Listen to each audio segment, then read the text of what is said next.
Yes, why not? Thank you for considering us. May I please know some details like when is the wedding?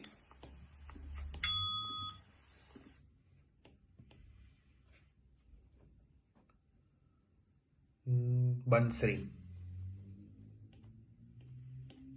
હા, કેમ નહીં. તમે મને થોડી માહિતી ચકાસવામાં મદદ કરશો કે લગ્ન ક્યારે છે? ઓકે, પહેલા 2 લાઈન બરાબર, લાસ્ટ લાઈન બરાબર, લગ્ન ક્યારે છે, બસ એટલું જ. આ વચ્ચે ભૂલ કરી.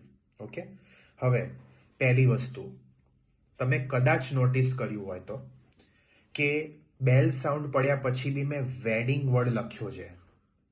મને નથી ખબર તમે લોકોએ ધ્યાન આપ્યું નહીં, મે બી તમે તમારી નોટ્સમાં બિઝી હશો. ક્લાસની રેકોર્ડિંગ જુઓ તો જોજો ધ્યાનથી. ઓકે, હું તમને કહું છું. બેલ પત્યો ને પછી બી હું વેડિંગ વર્ડ મારે બાકી હું લખતો હતો એ વખતે, તો મેં ત્યાં છોડી નથી દીધું બેલ સાઉન્ડ સાંભળીને તરત. બરાબર, કારણ કે આ નહીં લખું ને તો પછી આન્સર આપતી વખતે હું ફસાઈ જઈશ. ભૂલતા નહીં કે બેલ પડ્યા પછી આપણી પાસે 4 સેકન્ડનો ટાઈમ છે, તો એકાદો વર્ડ રહી ગયો હોય લખવાનો તો એને પતાવીને પછી જ ચાલુ કરવાનું બોલવાનું. 4 સેકન્ડથી વધુ સમય આપણે ના લઈ શકીએ. That is not allowed. લેશો તો તમને બોલવા દેશે અને ચેક પણ કરશે, પણ માર્ક્સ કપાશે. The maximum you can take is 4 seconds to start your response after the bell sound. Clear? એટલે હવે અહીંયા જો ધ્યાનથી પહેલા. Yes, why not, thank you, consider us. અમને ધ્યાનમાં રાખવા બદલ તમારો આભાર. આવું આવે આનો આન્સર.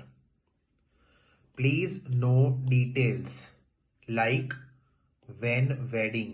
બરાબર, અને એ પ્રશ્ન છે એટલે ક્વેશ્ચન માર્ક કોઈ દિવસ ભૂલવાનું નહીં.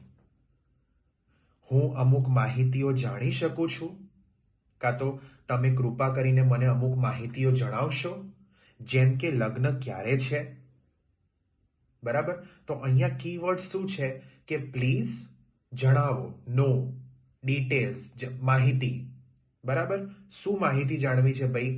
વેન વેડિંગ, લગ્ન ક્યારે છે, આટલી માહિતી જાણવી છે ને.